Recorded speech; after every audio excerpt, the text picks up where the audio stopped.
South Texas Ghost Pictures here. This is Jim, and we've got Garrett here. We are out here in Bigfoot, Texas. This is a new segment that I'm working on that's going to be under the Beyond the Shadows area.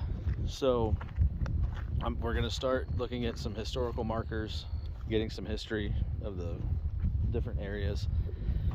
This here is the Bigfoot Wallace Museum. Garrett has a little bit more knowledge on this subject than I do. Iffy. So if you want to kind of talk about the area. Oh, shoot.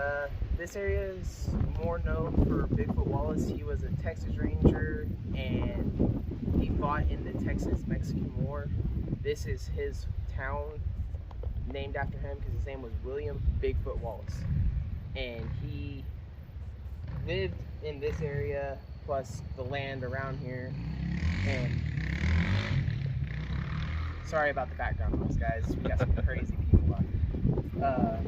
These buildings are all replicas, but this one here to what he's panned in now is a replica of the one where they signed the Texas Independence. The Texas Declaration of Independence. That's a hard word right now. Yeah. And then this one is a replica of Bigfoot Wallace's house. And all of these tools and implements besides the gas pump are all from the era of when he lived here. And this building right here is the original standing ground of his home. And you can see that when we get up closer to the door, it has his memorabilia and stuff like that. This was also considered the courthouse at the time.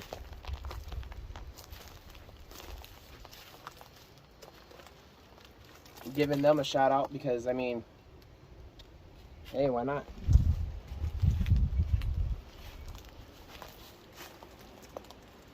That's one of the original placards from out here. And if I'm correct, it is from 1891. So it's been here for a little while. There's a brief history to out here. I mean, I'm not a professional at this. I'm not nowhere near a historian. They could give you a lot more facts on this stuff than I can. But this town is a small town in South Texas, and it's a small community, tight-knit community, but this is where it all started back in the 1800s with Bigfoot Wallace. He started this town right before he died because he wanted to just have something of his own. Instead of going all the way to San Antonio from here, it was a long ride because it's like 30 miles on horseback.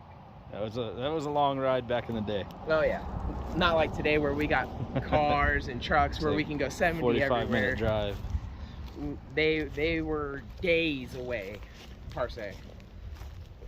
But this is called the Bigfoot Wallace Museum, and we're working on giving brief histories on some pretty well-known historical markers in the state of Texas. We're gonna do some not so well known as well, but we are gonna try to hit some of the major, more well known ones. And so one of my goals is to talk about how, like, why these areas are historical markers. Yeah. And then on top of that, what the people that were involved with these areas, like what impact they had on the areas to make them what they are now. So I would say it's probably safe to say that if Bigfoot Wallace didn't have his property here, the town of Bigfoot wouldn't necessarily, I mean, it wouldn't be called Bigfoot for sure. But what are your thoughts?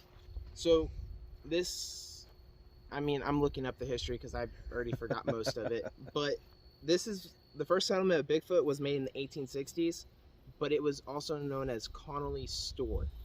And to be specific, Connolly's Store is not but 300 yards that way in the brush. I mean, it's on private land, so we can't go see it and everything like that, or else we would. But it was a general store, and it was the first for this town. It was the original, and then in 1893 it became Bigfoot. It was renamed after Bigfoot Wallace because he had passed away here, and he was a very well-known Texas Ranger, and he fought in wars for the independence of Texas against the Indians, and if I remember correctly, he was killed inevitably by Indians. But Bigfoot Wallace came from his abnormally large feet at the time, which was a size 14. I'd say that's big for now. So again, like we said, we're gonna start posting regularly. This is the start of a series, I guess you could say, where we're gonna be looking at some of these areas, the historical markers and things like that. There's some more things that we've got in the works, kind of along these lines. We're also working on some other things, so stay tuned. We'll keep y'all posted, and I guess have fun with it. So we're just trying to give some brief facts on the state of Texas of what started it all.